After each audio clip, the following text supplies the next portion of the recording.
Welcome back after a wonderful lunch. And the lunch was an illustration of what I'd like you to help me with now, which is make menus. So this morning we had a look at foods, acid-alkaline, and we looked at the acid-alkaline balance does help to give an indication of amounts of food and types of food.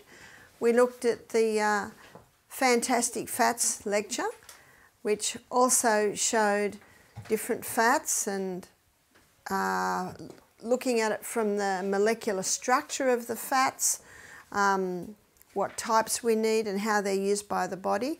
And if you take your minds back to the lecture on the liver, we also looked at the danger of the very high carbohydrate diet. But let me very quickly say, and I'm sure that you've seen that, a 17-year-old growing young man can eat a lot more carbohydrates than a diabetic, than someone who's overweight, and I'm sure you're starting to see that. So that's of course where buffet is very nice. People take what suits them. So we're going to have a look at some breakfasts. So let's have a look at some breakfasts. But what I'd first of all like to look at is what would be a really good breakfast for a diabetic. So what does a diabetic have to reduce down? Sugar. The sugars, that's right. They have to reduce them right down. It doesn't mean they can't have sugars. It means that they need to greatly reduce it. So any suggestions on a good way to start a diabetic's breakfast? And there's no right or wrong answers here, okay? Yeah? Lentils. Lentils is a good one. So we might put lentils here.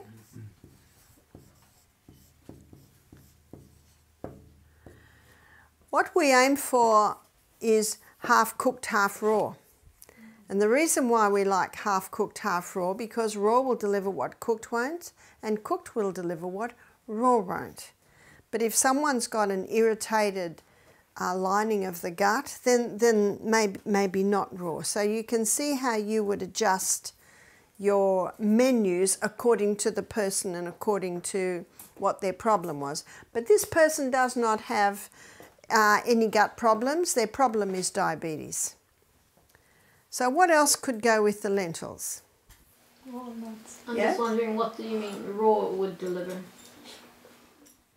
When you cook food, you lose some of the tender vitamins. And when you cook food, you release things that aren't available in the raw. So vitamin C, of course, is destroyed with cooking. So any ideas on what else this diabetic? He might not be happy if we just give him lentils. Grapefruit. Grapefruit. Grapefruit, yeah. So grapefruit. It's a breakfast, buckwheat. Buckwheat, yeah. What I always do with guests, because before they go home, I make out a program for them. And depending on their problem, I'll do what we're doing now. Now, if they screw up their nose at grapefruit and say, I don't like grapefruit, well, we have to do a bit of adjustment there. So what I'll often say, would you prefer to have a very savoury breakfast like avocado, tomato, cucumber? And if they go, no, I don't want that for breakfast. But some would like it. So I say, what would you like? If I make suggestions and I don't get any pluses, so I say, well, what would you like? And they might say, well, I would like to start with some fruit. So what's another fruit a diabetic could have? Granny Smith apple. Granny Smith apple, yeah? Tomato. Yeah. Or we could just say the green apple. Yeah, it could be that. Cherries is also. Pardon? Cherries. cherries, yeah, yeah. Cherries, they're nice, low glycemic. Or say an or an or. Okay. Berries in general. Berries. That's right, right. Yep, we'll just say berries.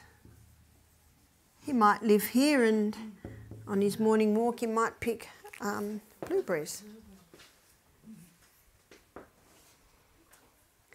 So let's have a look and see what we've got here. We've got our fibre, yeah.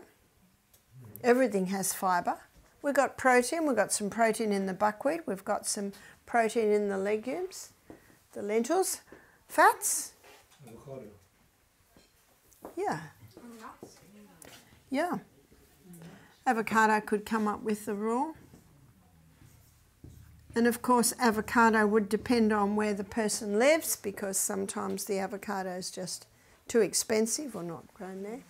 Nuts, yep. Nuts will certainly lift it up. So that's a great breakfast for a diabetic. Should they have flax seeds? Yes, they could have some seeds. That's true. What about rice? Well, if we did rice, it'd be an or, yeah? Buckwheat or rice. Okay. Yeah, that is true. Or another, what's another grain? Yep, yep. Or millet. Or perhaps also corn. Or quinoa, yeah. Sorghum. Quinoa. The sorghum is not usually eaten like a grain, you know, that's In true. Ethiopia, yeah. It is in Ethiopia, isn't it? If they're diabetics in Ethiopia. That is true. Make a porridge of it. Okay, here's another one. Or you might make, let's say, berries, and then make a porridge, because maybe they don't like lentils for breakfast. And the porridge could be made out of any of these. So what would they put on the porridge? Berries. They could put the berries on, that's true. Anything else? Avocado? Let's keep this to a sweet breakfast, yeah? Yeah? How about making the porridge from a combination of flaxseed and chia seeds? Grounded. Okay, okay, but we don't want to heat it, because remember what the heat does to the double bonds? But you don't have to heat flaxseed and chia seeds. Yeah, when you grind it. that could, yeah, that is true, that is true. Can we mix some dates or plum? Oh, can we? No. No. The rice has, Diabetic. but the rice has also sugar. Oh yeah, but not near as much as dates. No, not near as much.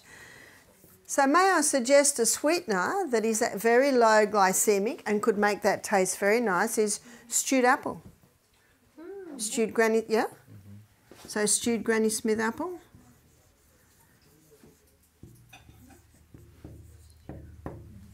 Anything else on the porridge, yeah?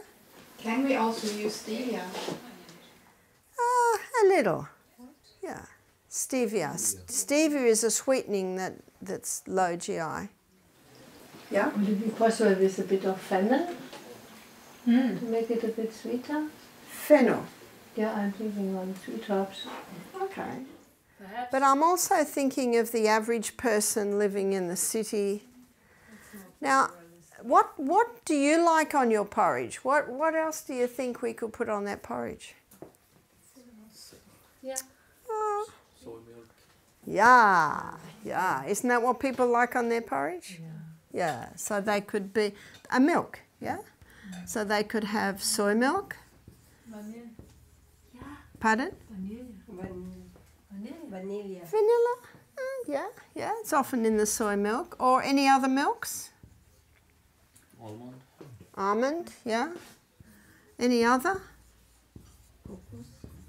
Coconut? Rice. Yeah. Meal. Coconut. Coconut cream. Yeah. And what we often do, and this makes it very nice, so we've got a bowl of porridge, we've got some stewed Granny Smith on top of that, we've got berries all over that, the milk goes on top, and on top of that sprinkle Cinnamon. ground flax. Yeah? Sorry, I'm not grabbing that cinnamon, am I? There's a question mark about cinnamon. I think half a teaspoon of cinnamon in a dish of rice cooked in cashew milk, perfectly fine, but actually one person having half a teaspoon of cinnamon, too much. Mm-hmm. Yeah, too much, you see that? So ground seeds, yep. Now I find that people that are not real happy with lentils for breakfast, maybe not a buckwheat fan, the porridge could be made out of one of these, and they're very happy with that. And can you see how that won't get their blood sugars spiked, yes? Corn, nice. Corn, one of the corn polenta porridge, one of the problems is, and this is particularly a problem if someone has a yeast presence in their body, is as the corn dries, the silk, you know, the silk around the corn, if it's drying on the plant, you'll see it goes black. What's the black?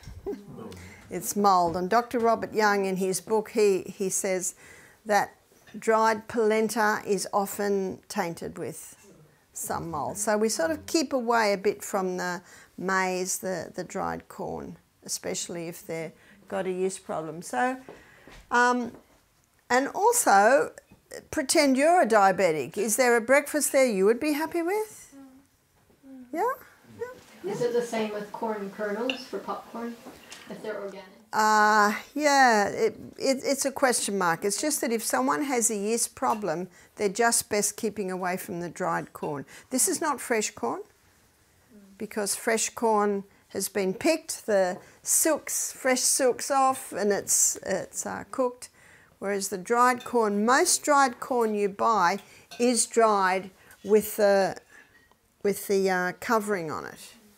And if you have a look in a field where they've left the corn on to dry, you'll see every silk is connected to a kernel of corn.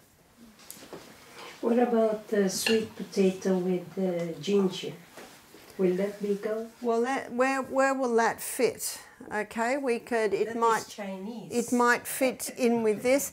The other thing you're looking at, most people don't want to spend much time in the kitchen in the morning. Isn't that true?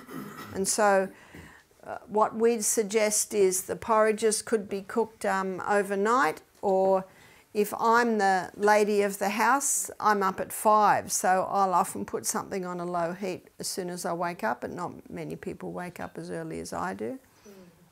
When my grandsons come to stay, I always cook a porridge. They love a porridge.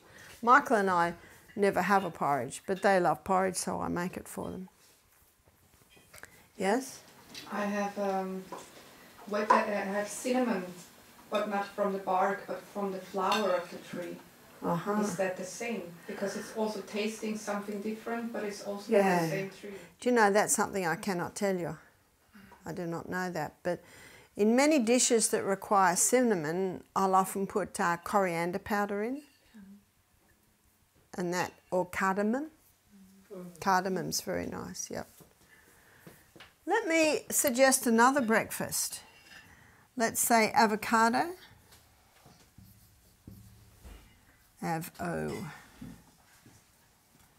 Avocado. Tomato. So there's some raw, some spinach, and sourdough spelt, toast, and a legume. Might be lentils, might be black-eyed beans, might be scrambled tofu, some sort of legume. I have found that breakfast sits very well too. And that's something that's quick. They don't have to cook the things. The legumes could be cooked the night before. So if the spinach is raw, no, it's cooked. Usually cooked, yeah, or just wilted. Yeah. So this is what you do with your guests. This is what I always do. I just say, "Would you have that for breakfast?" "No." "Would you have that?" "Would you?" And you're working with them, because there's no use making a program that they're not going to do. Yes. If you have something sweet, can you balance that out with lemon or something? Or with the diabetic, we want to bring the sweet right down. Okay. So whether you put lemon with the sweet or not, it's still going to affect the blood sugar levels. Yeah. Could we have the same for a yeast infection than we have for a diabetic? Do they need the same? It certainly could be similar. Certainly could be similar. What about English standard breakfast? Apart from the bacon, of course, but beans and tomatoes also. Yes, yeah.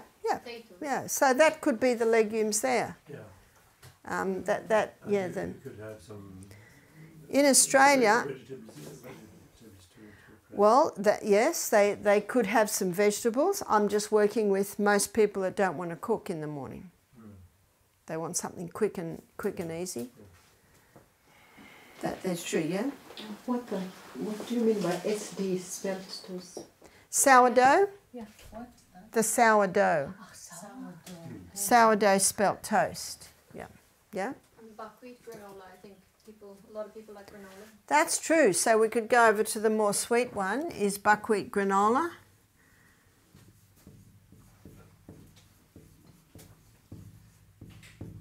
And many people do a granola that has some sweetening in it. So I don't know if you put. Did you put? Yeah. Yeah, see, maple syrup was in this morning's granola. But you can make it without, and the one we make at Misty Mountain, we soak the buckwheat for a couple of hours, then rinse it very well, then dehydrate it in the dehydrator for 24 hours, and then when it's made up, the staff put coconut. And you know, coconut's slightly sweet. But if you've got a granola that's got no sweetening at all, you can do the berries and the stewed Granny Smith apples. Could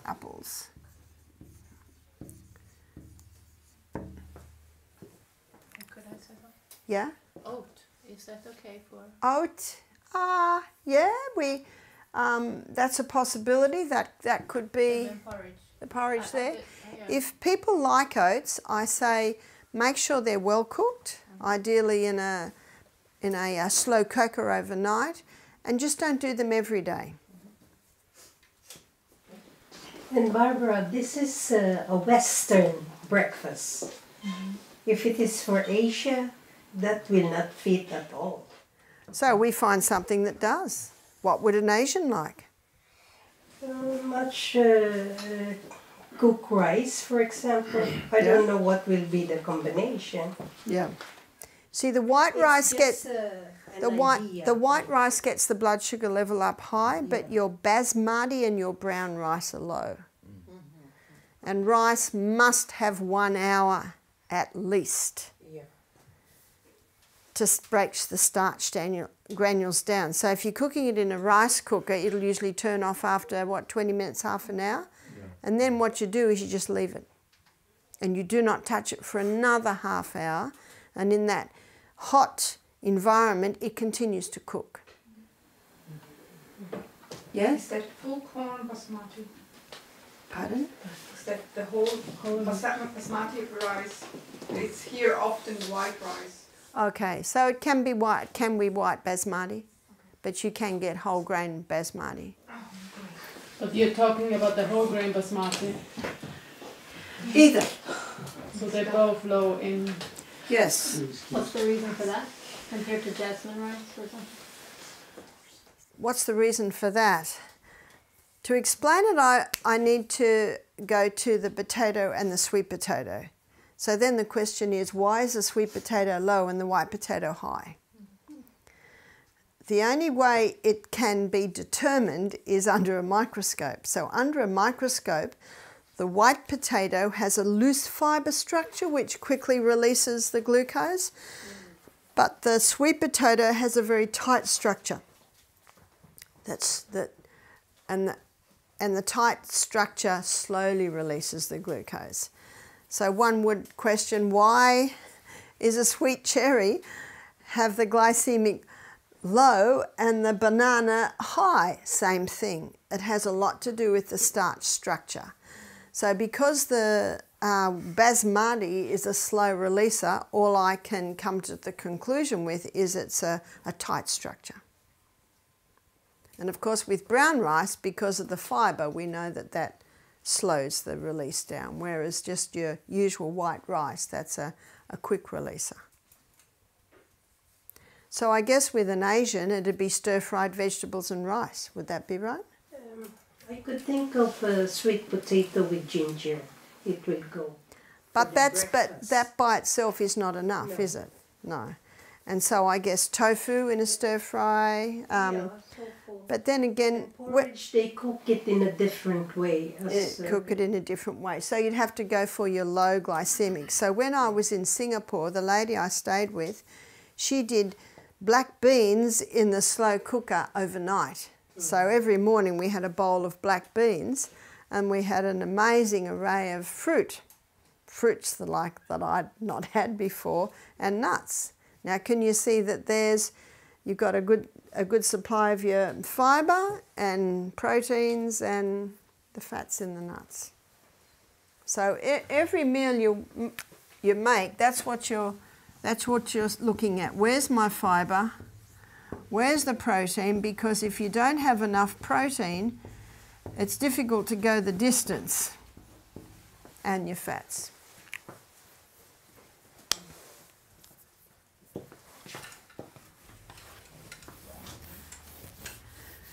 So someone with cancer, what would be the best breakfast for them? No sugar. Almost the same. Dark green.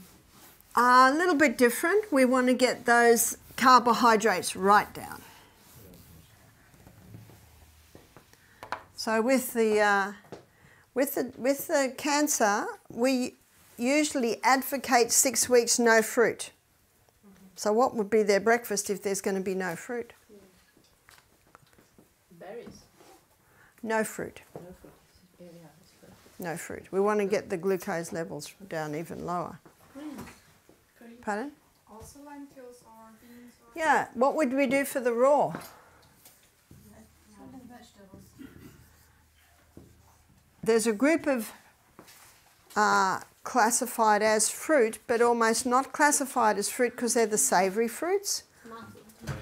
So we've got tomato, cucumber, avocado, pumpkin, zucchini, eggplant. Yep. So what would be the raw? Avocado? Cucumber? Celery. Celery, yeah. Again, we've got to make it so that they like it. And they can have a little grain, but not a lot of grain. So maybe just half a cup of some of the grains we just looked at. Yeah? Maybe rice.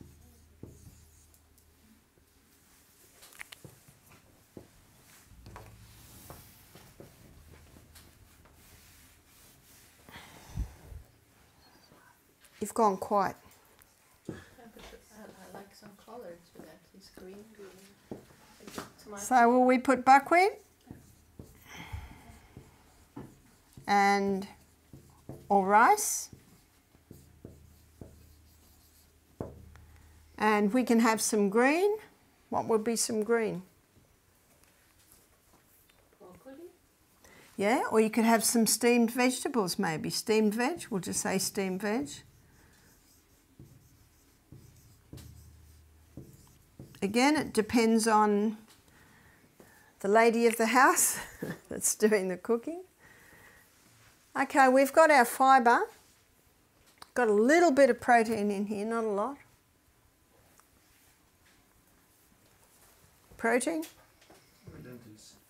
Yeah, we'll do some legumes, yeah. Now this is what I advocate or suggest, that when someone is on the no fruit for 6 weeks, variety is very important so they don't get sick of it. So I suggest Monday lentils, Tuesday cannelloni bean, Wednesday black-eyed bean day, Thursday chickpea day. Can you see the variety there? Friday tofu. Yeah? What about carrots? May they eat carrots because they are a bit sweet? As long as they're not eating a whole plate of carrots. Yeah. But the rice is still okay when you want to bring down the carbohydrates? As long as it's not much. You wouldn't have 2 cups of rice, you wouldn't even have a cup of rice. So what would you fill up with on the steamed vegetables, on the legumes? So not much, yeah? Do you have any ideas? I mean, you're in the health center and you can cook for the people, but if we just suggest them how they do it, then this seems very complicated for them, I guess, if you just tell them like this. That's why we don't just tell them. And that's why we say, would you do this? Would you do that? No, no, no. What about this? What about that? That's what we always do. And as I said before, if you don't get a nod, if anything you've suggested, you say, well, what would you like to do? What could you do? And that's what you do. That's why that other breakfast, which was avocado, tomato, cucumber, sourdough, spelt toast, and lentils on top, or in Australia you can buy baked beans. Everyone has baked beans. They're full of sugar. That's right, but you can get organic baked beans that have no sugar in them. So you're looking at what they can do, and you know, if they have a wife who likes cooking, so there's all of that you have to play with. We have when we have had a cancer patient here. She has taken granite is that one? Pomegranate for the breast cancer, because that helps only with hormone imbalanced cancers. So is that also something? The pomegranate, because of the sweetness of it, you'd probably introduce that after 6 weeks. Okay. So for 6 weeks, no sugar, and that can actually flip the way the cancer cells run. Dr. Holland said when you deprive cancer cells of glucose, they self-destruct. That's what we want. It's just for 6 weeks. Then slowly introduce. Yeah. Very, very low sweet. The pomegranate could come in then, because that's not really high sweet. So lunch.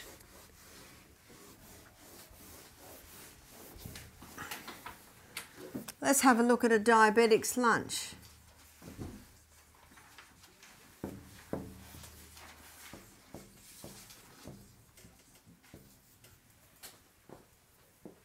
What are we going to start with? Salad. Salad. And the salad is what they like. You know, some people like grated carrot, finely chopped celery and lettuce. Some people like a salad made out of cabbage, finely sliced cabbage. So it's what they can, what they have in the garden. There's a whole range of things you can do. There's also the tabbouleh salad. You're familiar with tabbouleh, which is the parsley salad? It's usually made with cracked wheat, but we make it with quinoa. So, salad. Might be grated beetroot, it might be just tomato, cucumber, avocado and lettuce. So, and that's the beauty of the health retreat. We usually do a slightly different salad every day to show them different things you can do. Because most people don't eat enough raw. Our chefs are not allowed to serve tossed salad every day. We want some variety in the salads. Can they take carrots? Yeah. So salad. Radish? Radish, yeah. Radish is great. That could be part of the salad. If the salads are exciting and tasting, they're more likely to eat them. Now, my husband does not like garlic. He does not like anything hot. And when he has salad, he doesn't want any dressing on it. But we have a lot of very delicious dressings, so we put them in the jug and, you know, the people can choose what they like. Seeds on top. Could put seeds on top, yeah. Pumpkin seeds are good, especially if the man has a prostate problem, because the pumpkin seeds are very high in zinc. Yeah? Are they damaged at all if you roast them? Yeah, they are a little. Sometimes we'll roast them just for a certain flavour, but remember your double bonds, they do get destroyed with the roasting. Yeah. Sunflower sauce. Yeah? We still like this one with roasted, or with yogurt. Sunflower sauce. Yeah, also it's a lemon sauce. We do a sunflower dressing that's sunflowers with water and lemon, garlic and salt, and you blend that a lot and it comes out white. You don't think the sunflower seeds would come out white, but they do. Yeah? I read that some nuts are more easily digestible if you roast them. Okay, I wonder why. I don't know. Yeah. Maybe because they taste good. Oh. Yeah, tastes right. Yeah, it gives a nice flavour, and sometimes we'll roast for a certain flavour in a dish. We do a satay. Are you familiar with satay? Sauce, which is usually roasted peanuts, but we use roasted almonds. So we do that just for a flavour in a sauce we'll do. Remember, it's not the odd day you might roast your nuts or the odd day you don't. It's what you do every day. What about the Thousand Islands dressing? That would be nice. Well, what is Thousand Island dressing? I think, is it paprika Mayonnaise better? with tomato puree. Yeah. So that's easy to make. Yeah, and of course tomatoes, your low sugar fruits. It So was they're fun. mayonnaise, tomato, or And sometimes you can just do olive oil, lemon and crushed garlic and salt. That's delicious. Tahini. Yeah, tahini in there makes it a little bit creamy. That makes it very nice. We do quite a few tahini dressings. Okay, a bit more for our diabetic here for lunch. Stewed vegetables. Steamed veg. Yep, steamed vegetables. No limit on the vegetables. They could be stir-fried one day, steamed another day. So they could be stir-fried or steamed or baked. Remember, we're looking at a little bit of variety. Yeah. Or a dal. Dal, yeah. Well, we will definitely add the protein. So the protein could be, again, something with legumes. And that could be a dal, that could be a chickpea dish, it could be a whole variety of things. What some people will do when they're on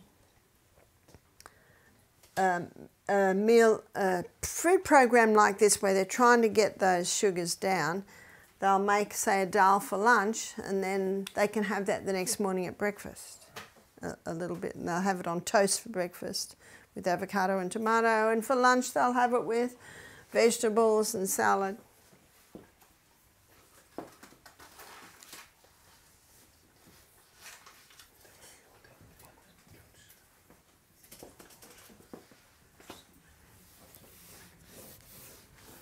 And that's also, that lunch could do anyone, couldn't it? In fact, the lunch we had today, we had steamed potatoes, we had a lentil dish, we had lots of salad, cauliflower. Anybody could eat that lunch. Isn't that true? So what I find is usually the most challenging is the breakfast. And that's why I have to talk to people. Do you know what? Some people doesn't want any of that. They said, I haven't got time for that in the morning. So what would be a very quick breakfast, a very common breakfast today? It's not a breakfast that I actually desire, but a lot of people are happy with it. Smoothies. So what can we put in the smoothie? Diabetic, you mean? Well, I think we'll go with the diabetic because we're looking at low sugars. So we start off with 1 cup of fluid. What could that 1 cup of fluid be? Yes? Water. It could be water, but that'll be a bit boring. Let's make it a bit more interesting. Soy milk, yeah? Any other? Or? Almond, could be almond milk. Now what makes a very nice basis is the coconut water. Because that's slightly sweet. I have the experience, it really depends which coconut water you get. They're not all the same. Okay, so you look for a good one. Coconut water. I don't really buy it or use it, but I know people that do have told me the same thing. So you try different ones. And you might even contact each other and say, this is a good one. What else are we going to put in our smoothie? Berries? Yeah, berries. Do you know what can make it creamy too and doesn't really change the taste too much is avocado.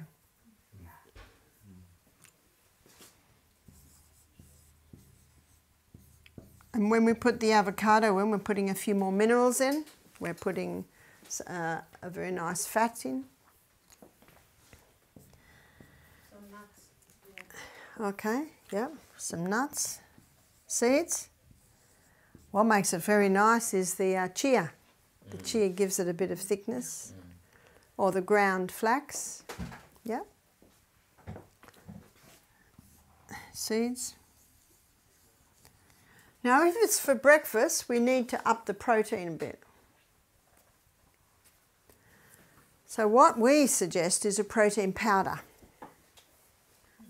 And you can get pea, you can get hemp, you can get brown rice, organic soy, so have a look. And you want a protein powder that does not have any sweetening in it. Now if a person wants a smoothie at night, there's really no need to put the protein powder in at night because you want it lighter.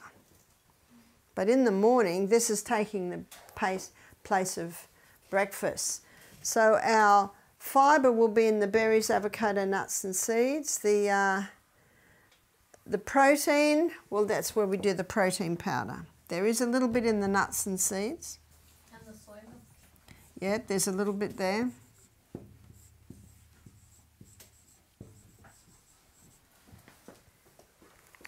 And the fats, you got some good fats in yours. There's a little bit in the almond and the coconut water. There's a little bit in the nuts and seeds. And the avocado, that's true. What some people will do is they might put maybe 1 dessert spoon. Do you have a dessert spoon? That's what you eat your dessert with? Yep. So maybe 1 dessert spoon of coconut cream. That makes it really nice and creamy. Or some people will just put a dessert spoon of coconut oil in, and they find that's a really nice way to get the coconut oil in because it's masked by everything else, for those that don't like the flavour. I don't know, have carob also a high Yeah. index? Now carob's great because carob is called a complex carbohydrate, meaning it's not a carbohydrate that gets the sugars up. So carob powder can make it nice. And that puts a bit of protein in it. Now, how the person will know that this is enough is it will take them the distance, meaning they don't get hungry and they don't need to eat anything until lunchtime. So for some people, you'll get a real tick with that because it's just blender, throw things in, buzz, drink. How much do you use of the protein powder? It's usually about a dessert spoon. I guess you'd Only? there. It's not a lot because it's quite concentrated, usually.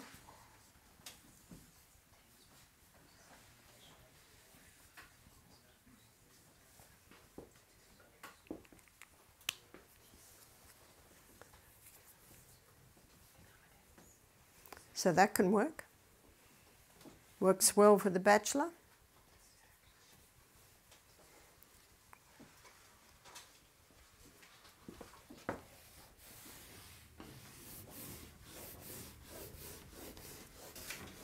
What about a packed lunch if they're going to work? How do we do that?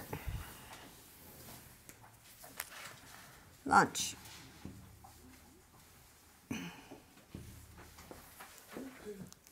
What could be a packed lunch? Because we want to have the main meal at lunchtime.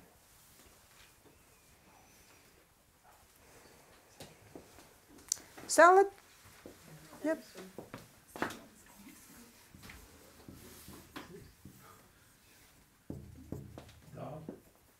Dal, yep. So let's have a look at some legume options. So some legume options could be hummus, yeah?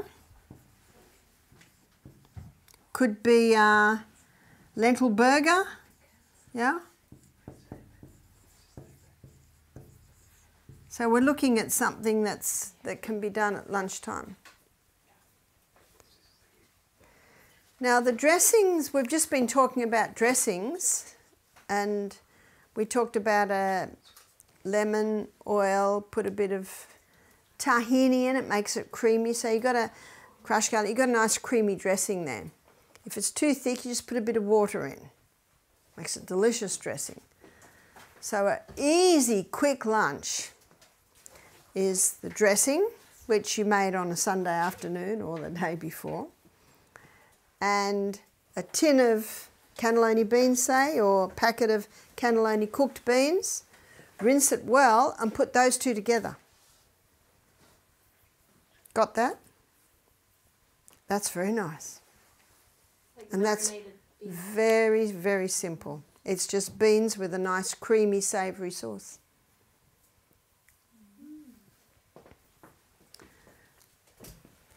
So I'll just say white bean and dressing.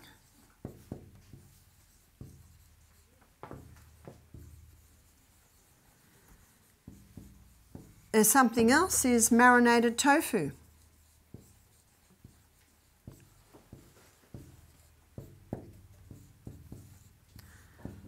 And the longer that sits in its marinade, the nicer it gets. Tofu's a tasteless sponge. You've got to do something to it. So what would you make the marinade out of?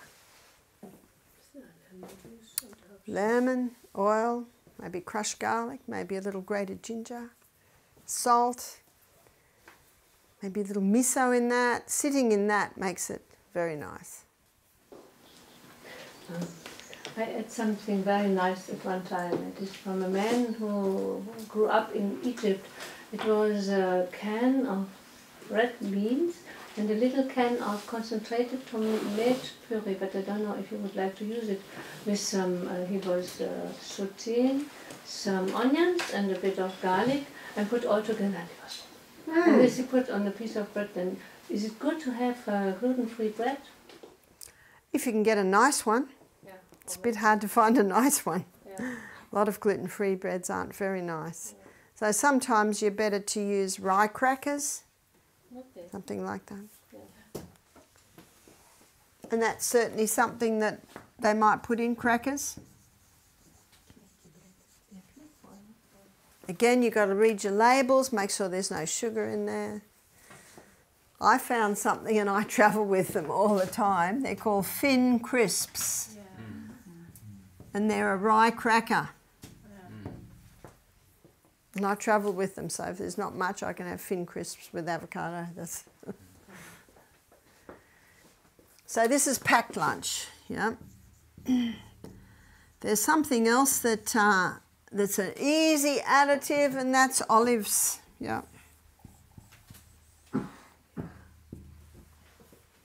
Something else that can be added to a packed lunch is some baked sweet potato or pumpkin from yesterday.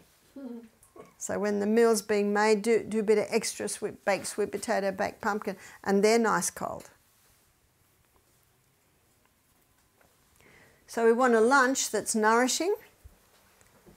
So where are we with our fibre? Everything's got fibre. Where are we with our protein? There's a nice selection of proteins there. Our fats, most of these have a bit, you know, your marinades have a bit of oil, the dressing has a bit of oil. The hummus has tahini and maybe a little olive oil in it. Got some oil in your olives. And a nice dessert is some nuts. Because a lot of people, especially meat eaters, they've no idea what to have for a picnic. So it's good for you to play around with those yourself. And you might even come up with something more exciting.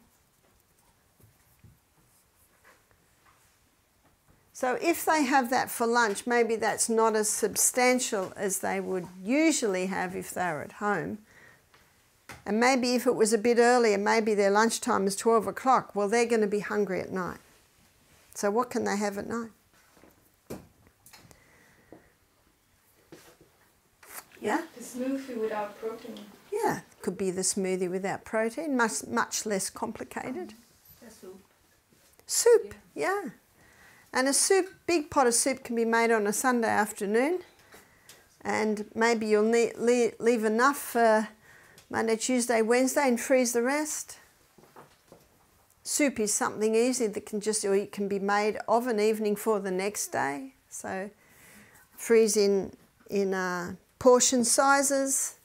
Then before the person goes to work, they take it out of the freezer, put it in the fridge, so when they get home, all they have to do is warm it. And the other is, you know, whatever works. They might find that they don't need anything at night. Maybe that's substantial, especially if they had lunch at 1 or 2 o'clock. That will usually take them the distance. But let's say it's a diabetic and it's 7 o'clock at night and they're hungry and they haven't got any ingredients for a smoothie. What would be good light evening meal? Almond milk or something like this. Pardon? Almond milk. Maybe a glass of the almond milk or an avocado. Or a couple, you know, a few Fin Crisps with avocado and tomato on. Or maybe there might be a little hummus in the fridge. Just something very light. If it's only a small amount is eaten at night, it digests quickly. A large meal takes a while to digest. A small meal, of course, a lot quicker. I'm going to more the unusual ones because when you've got someone that hasn't got a major health problem, it's a lot easier. But these are the more difficult ones. That would be great for your person with cancer. That would be great for your diabetic. Would be great for the person that wants to lose weight. Would be great for the person that's got a yeast presence. And remember, a sign that a person has a yeast presence is their tongue. Have you looked at your tongue in the mirror yet? It should be pink from the tip to the back. If it's got a white coat and you can scrape it off, that's usually just, you know, waste coming out of the tongue. But if you can't scrape it off, they're little fungus buds. So the tongue is quite a good guide. But yeast presence usually manifests itself, manifest itself in sinus problems, rashes, tinea, which is like itchy between the toes. Also in the private parts, in Australia they call it thrush. So with a woman, with a man, they call it jock itch, so, you know, around that area. So anyone that has any of those symptoms, they're best to go on a antifungal diet, which is very, very low sweet. And also at the same time taking some herbs. Some herbs that will kill off the fungus. Remember, you alternate them every 2 weeks. Might be garlic. Might be oregano essential oil that you start very slowly with.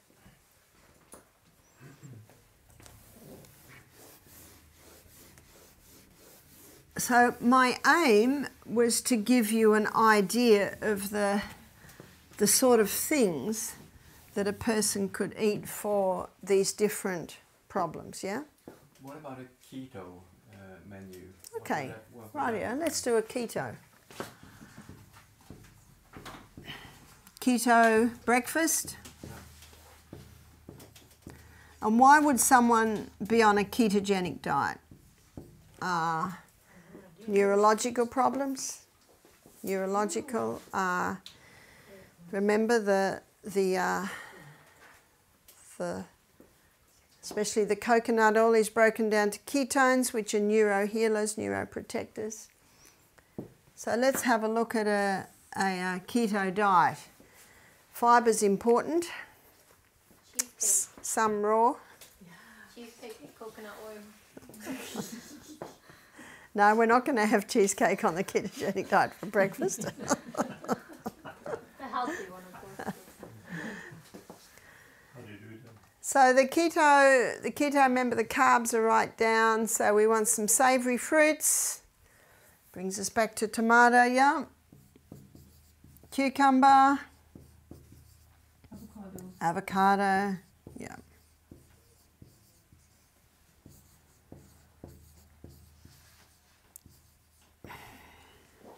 Good serving of olive oil, perhaps, to go with that?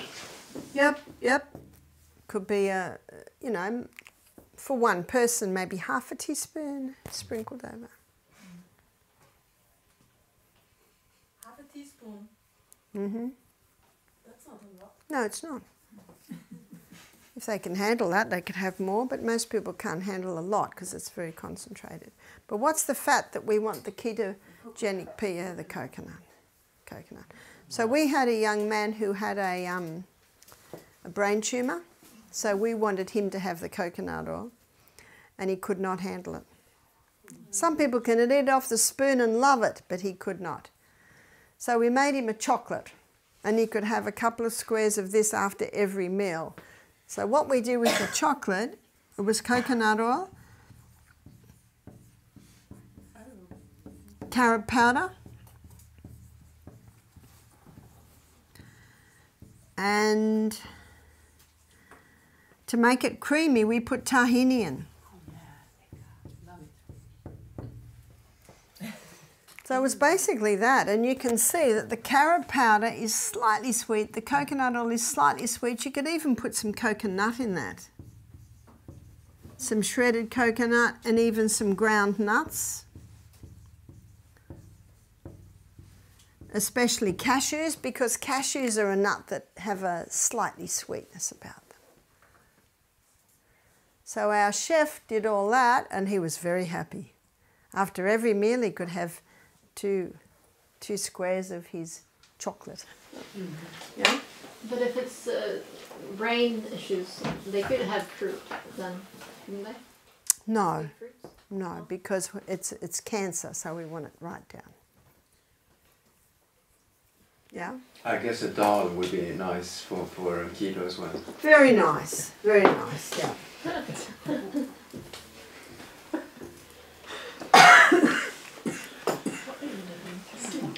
Yeah? For considering the chocolate.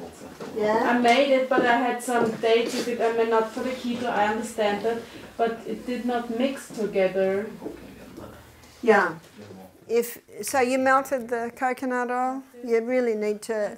The dates and that it did not No. mix together.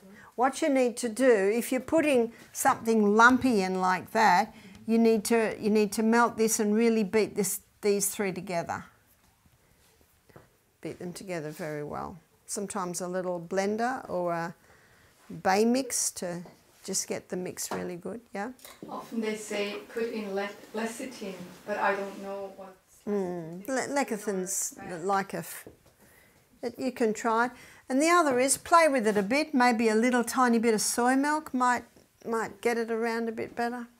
How much tahini did you put in? I haven't made it myself. The cooks make it. But I think you're looking at maybe if you do a cup of coconut, you'd probably do a teaspoon of carob powder, and you're looking at maybe a teaspoon of tahini. You know, you'd play with it a little bit. But that worked very well. Anything else can the keto have for breakfast?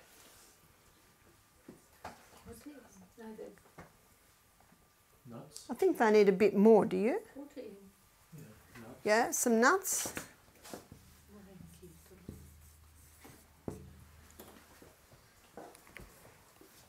He's 6 foot, this young man, and he's 20. We've got to give him a bit more. Millet and No grains. No grains on the keto. Okay. Yeah. Back to the cold chia and flaxseed forage. Yep. You could do and the other, what you could do is you could make even a dressing out of that. Well, what about some baked sweet potato?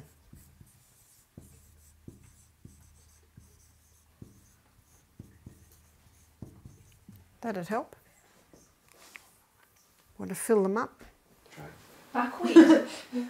We're keeping away from the grains on the ketogenic diet. So buckwheat Yeah, we'll keep away from the grain. And of course after that they can have a couple of spoonfuls of coconut oil or a couple of pieces of chocolate. Now what can also be nice is a little bit of peppermint oil in that. A couple of drops in that can make it quite nice. Could you explain what keto is? Ketogenic? Yes. The ketogenic diet is a diet that is high fibre, generous protein and quite generous fats. And it's designed to stimulate the liver to convert the fats to ketones.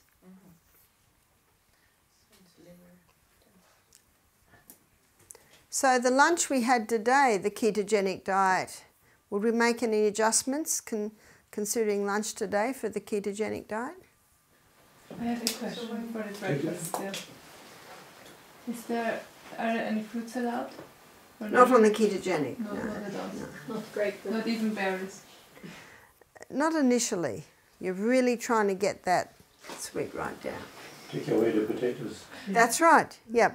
Yeah. So the lunch today would be a great ketogenic diet if you took the potatoes away and they had a few pieces of chocolate for dessert. Yeah. If we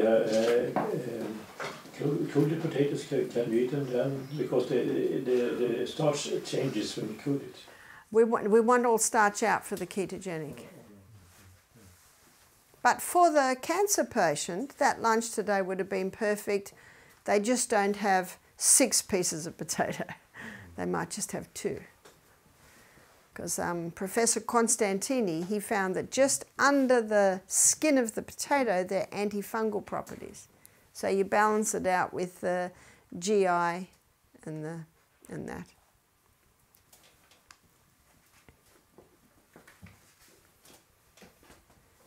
Why would we put someone on a ketogenic diet? Lose weight. Yes, they can lose weight, but specifically what's the ketogenic diet for? Healing the nerve cells, yeah. Healing, so the epileptic.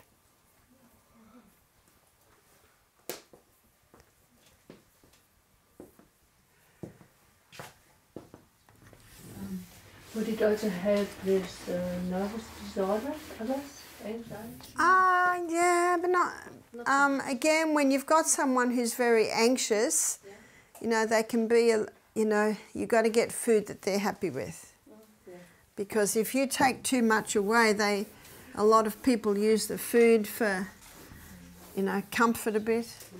And what was the reason why you're more strict with the grains with them rather than, and not with so much with the diabetic and the other? Because with a ketogenic diet, you want to kick in the, you know, the ketones being made, so you want to get the carbs right down.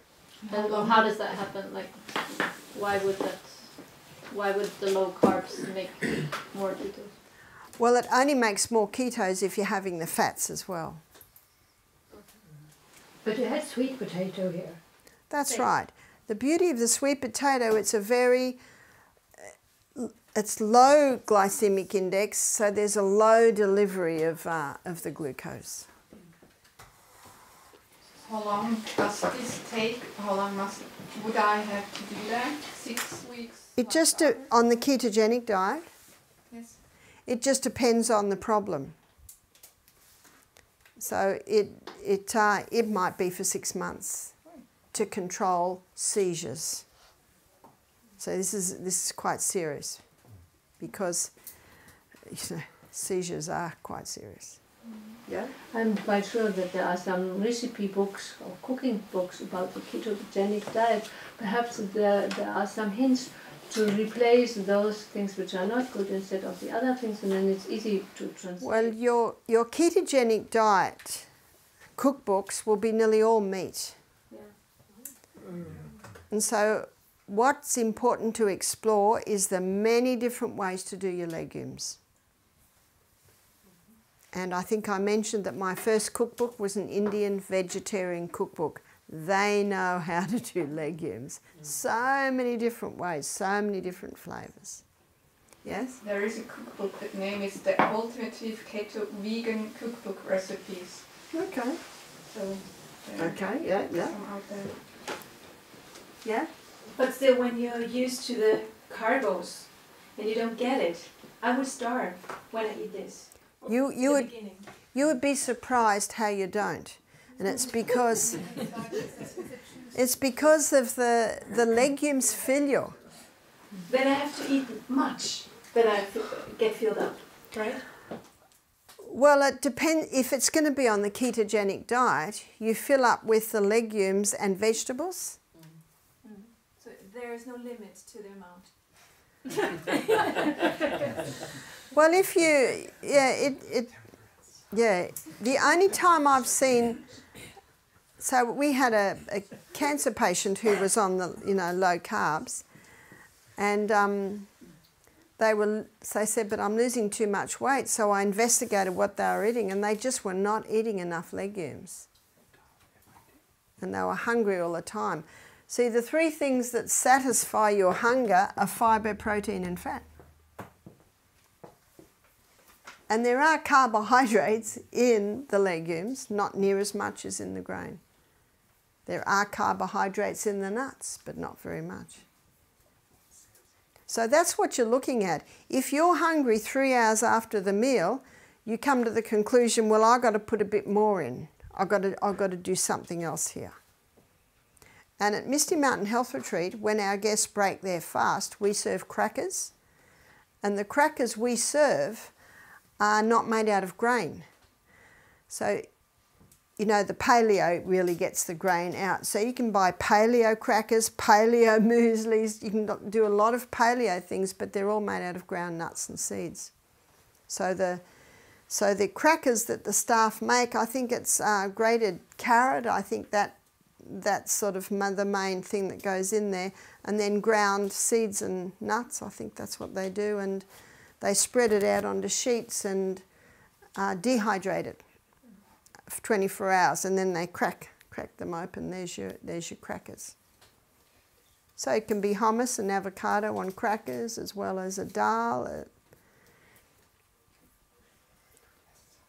olives, artichokes, nut seeds, all of that helps.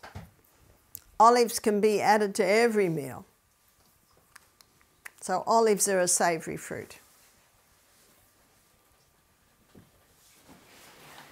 You said it's against as for healing the nerve cells. Which kind of sicknesses are these all? Sorry, healing the nerve cells. Yes. Well, this morning we talked about the ketogenic diet, and we looked at how the liver converts this extra fat to ketones, and ketones are neurohealers, neuroprotectors. So it's also against all the mental sicknesses? It's mainly neurological damage, so where the nerve cells have been damaged. So with mental illnesses, they're not necessarily being damaged. It could be, you know, say something like schizophrenia. Although schizophrenia is damaged because the majority of people I've found with schizophrenia, it's from substance abuse. So there's definitely been damage there. So the ketogenic diet could help them. Yes? Diabetic feet, is it not enough damage? Diabetic feet. Yeah. Would it help? Yeah, it could help that. So with diabetic feet, you do the cayenne pepper compresses on the bottom of the feet to get the blood down there because the blood feeds the nerves. You can also massage the area with St. John's wort oil. Because do you remember what St. John's, what its number one property is? It's a nerve nourisher. Nerve nourisher. Because you can't put someone with nerve damage, you can't put their feet in hot water.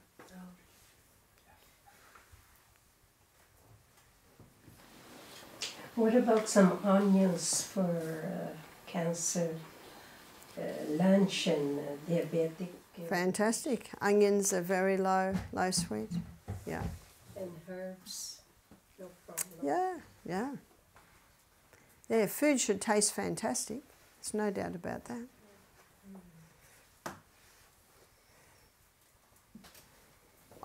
What we find with most people, the food tastes fantastic, but it's killing them.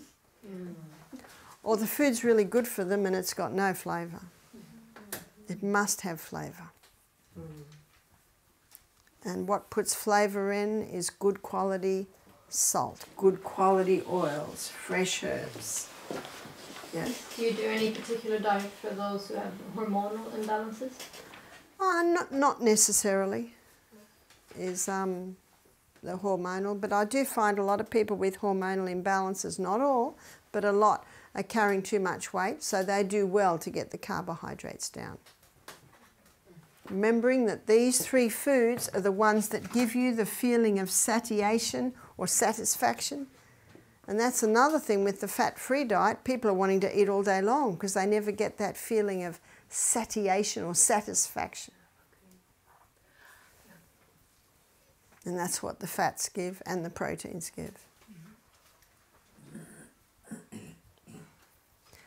So if someone comes to us with weight loss, of course these programs would do very well with that.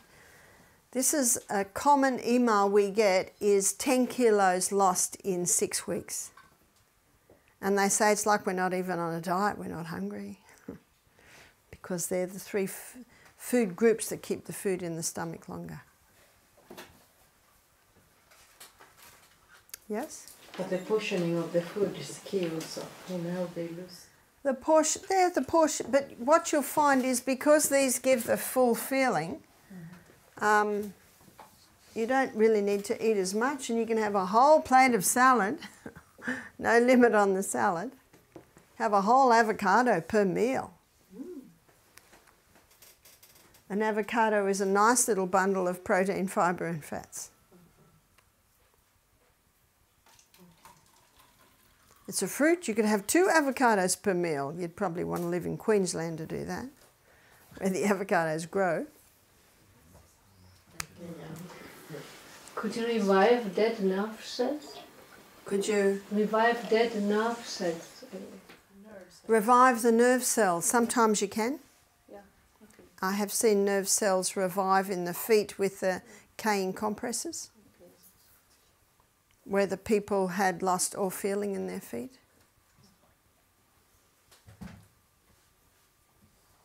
So we're coming to a time where you're starting to see where you can draw from different lectures we've looked at for certain conditions. Do you use broccoli? Yes. Yes. Ideally organic. It's one of the most sprayed crops. So all your vegetables, no limit on your vegetables. The only time you would limit would be the very high carbohydrate vegetable, which is potato. Lemon.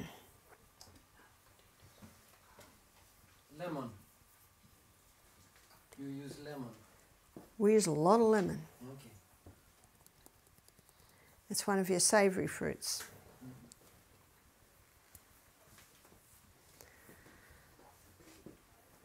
So we've got a bit of an idea on food and diet.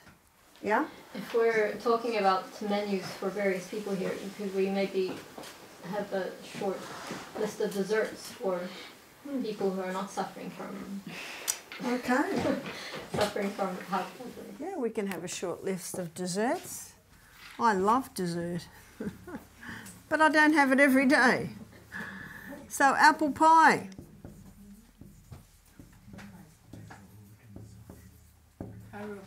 That's a delicious dessert.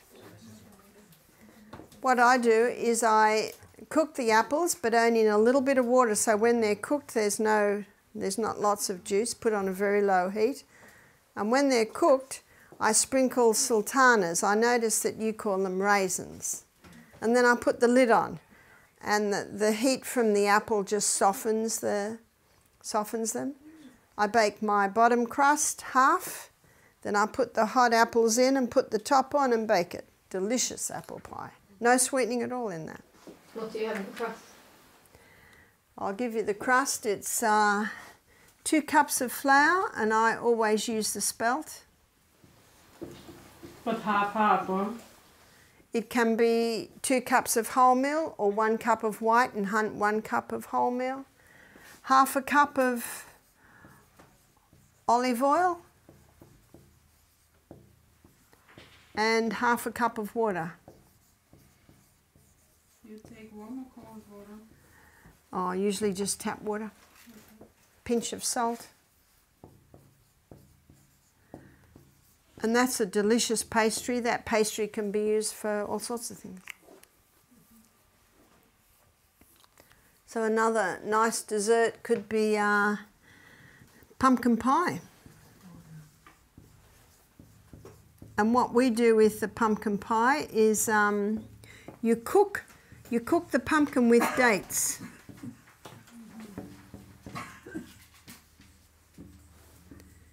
And as the pumpkin becomes soft, the dates become soft. It's almost like a beautiful caramel flavour.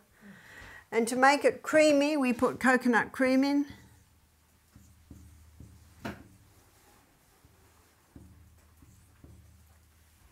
Might put a bit of coriander. Some people might put cinnamon. I put coriander in. What's also nice is grated lemon rind.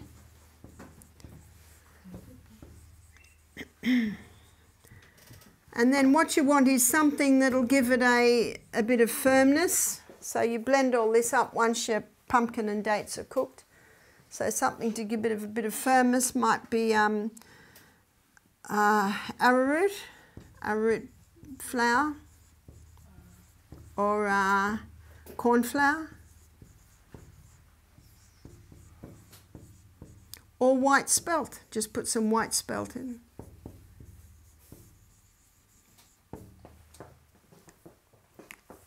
That's a delicious pie. Use that for the pastry.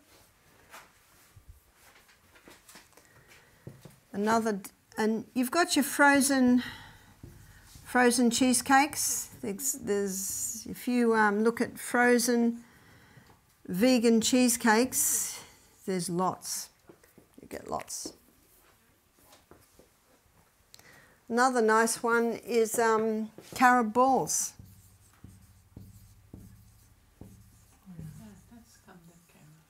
Yep, and that's with your carob balls. For your base, you would use some tahini, and you might use maple syrup or honey. and you might do a little coconut cream or coconut oil, and then ground nuts and carob powder.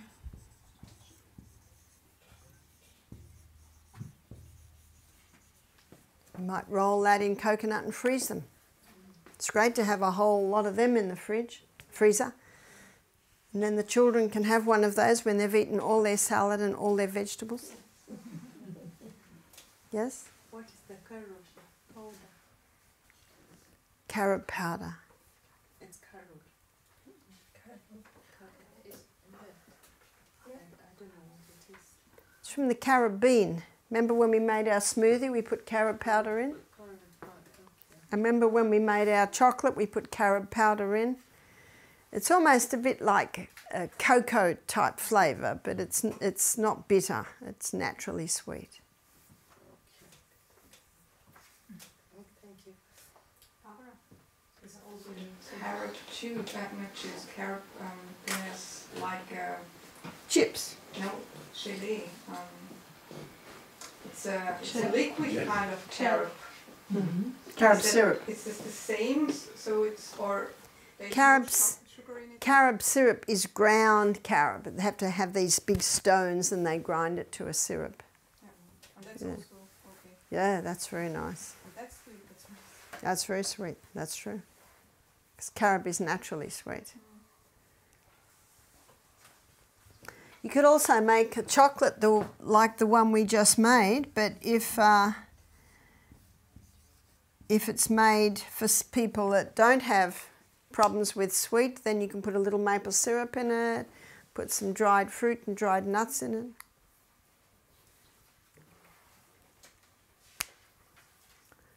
So there's quite a bit that you can do.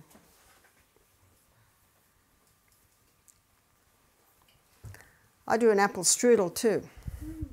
And how I do the apple strudel, I do the pastry, and then I put it between two cling wraps, and then I roll it, because when you do that you can get it paper thin. And then I take the top cling wrap off and I pile it with grated apple, and then I sprinkle a bit of maple syrup on it, and then I pull the edge of the cling wrap up and it rolls. And then I keep rolling it, and I have my pan there and I roll it into my pan, so I've got the most magnificent apple strudel. And as it bakes, the apple juice comes out, and as it cooks, you know, a bit of the oil comes out from the pastry, and a bit of maple syrup runs out, and you get this magnificent crust. It's very nice. So there's much you can do. The pie, the strudel, do you do from half or just white? Oh, either.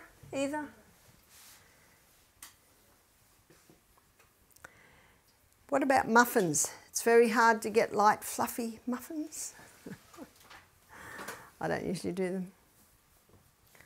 Banana cake. I do a banana cake. I do a banana cake when I've got bananas that...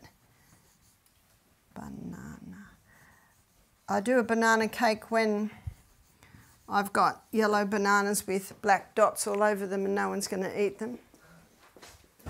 And when I do that, I do maybe 6 bananas. I also do things that my husband loves, and he loves apple pie, apple strudel and banana cake. So they're basically the 3 that I make. If we've got a lot of pumpkins, I might do a pumpkin pie, especially if the grandchildren are there. So for 6 bananas, then I do 1/3 cup of coconut oil,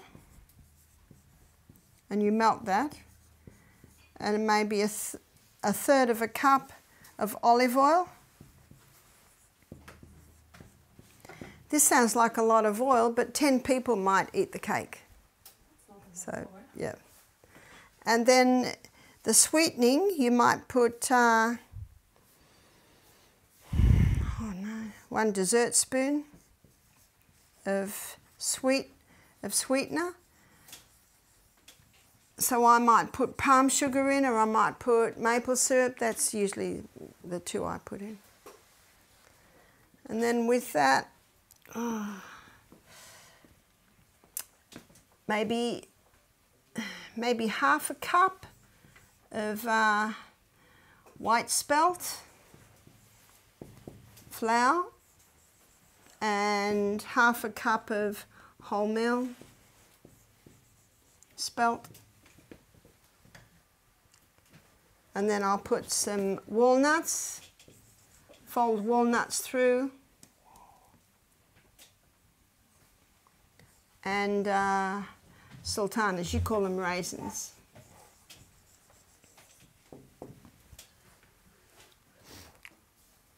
Now, if you wanted to do it gluten-free, you would do maybe some sorghum, maybe some almond flour, maybe a little bit of rice flour.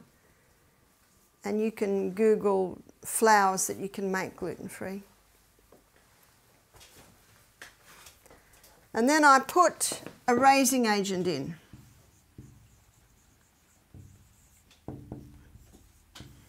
I find that if you don't put a raising agent in, it's very heavy. So the raising agent I often use is baking powder. I might make a banana cake once a month, so we don't eat it very much.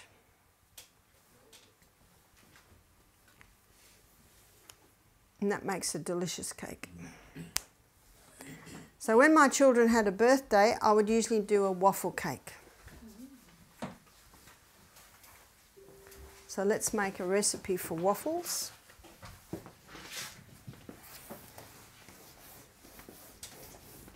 And you definitely need a waffle line for this. And if you make this recipe into a pancake, it's not very nice.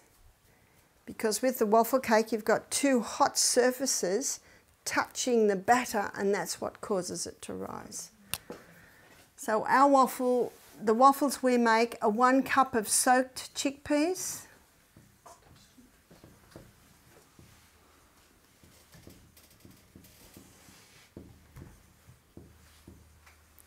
1 cup of millet. This is raw millet, and it's hulled, raw hulled millet.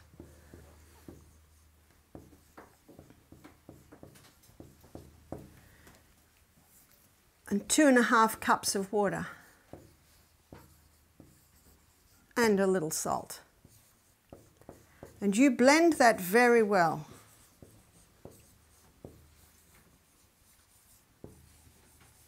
What we do is we blend it the night before, and then in the morning when we're making the waffles, we blend it again because the sediment settles to the bottom. And those waffles are delicious, and they're light because most people make waffles with oats. But we don't serve oats at our health centre. Yes? How much is 1 cup? Because we use deciliter. It's a 250 ml, yeah, so do we. And you make this into a cake. How do you do that? How do I make that into a cake? I put a waffle down, I put a fruit jam, I put a pear cream, I'll give you the recipe for the pear cream, and then I slice strawberries and kiwi fruit, then I put another waffle on. I do the same thing, and then I put another waffle on. And maybe 4 waffles high, and at the top you let the jam drip down and the pear cream, and then you put it in the fridge for a few hours and it sets. If you make it and then serve it, the waffles go like that. And then you cut these magnificent slabs, and it's all sugar-free and it's delicious. So what's the pear cream? This pear cream is a delicious cream, and you can use it on all desserts. And it's 1 cup of Brazil nuts, or you might use cashews.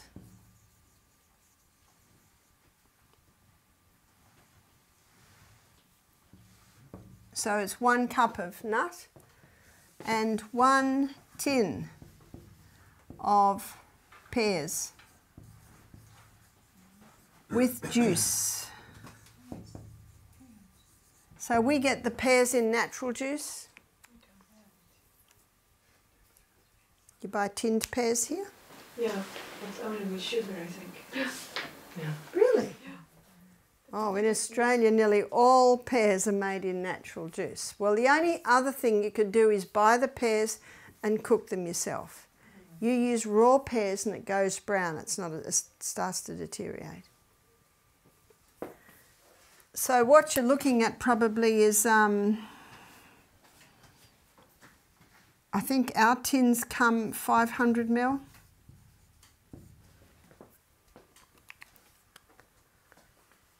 You blend very well and you get this beautiful white cream that's slightly sweet because of the pears.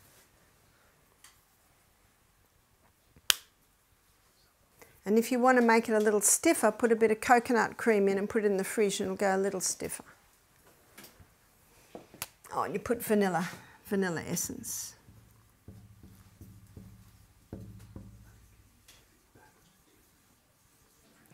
I guess because Australia grows a lot of fruit, I don't know. But in every supermarket you can buy tinned pears in natural juice. How do you make it the jam?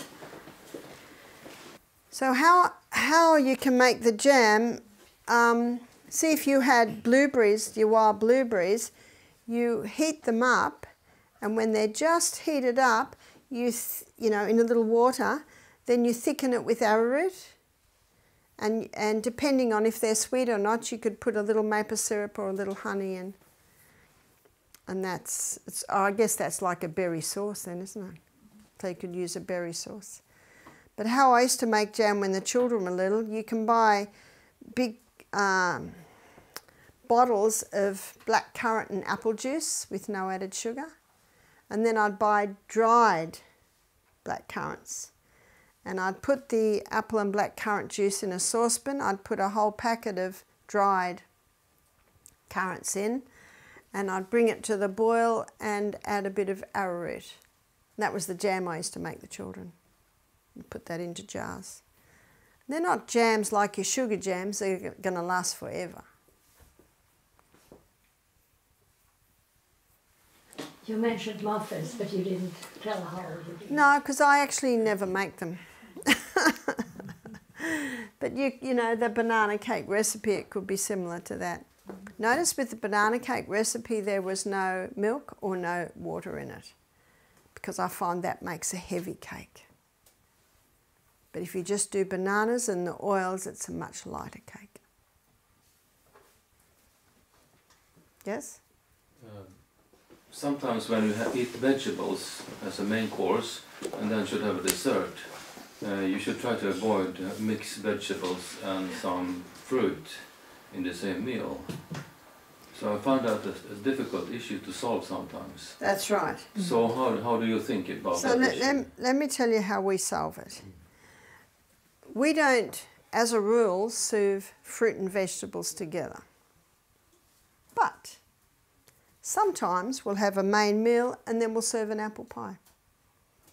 And that is a little different to a raw apple, having a raw apple after a vegetable meal, because the cooking does break it down somewhat. So you haven't got quite the problem. And the amount of time we have dessert, we don't even have it every week. I did say that we serve dessert once a week with the guests, but we don't do programs every week. So a dessert is something that you might do for a birthday or special occasion, but it's not a common thing. And remember, it's not the odd day you do it or the odd day you don't. It's what you do every day. And it's really just a small piece. So we don't see that's a problem.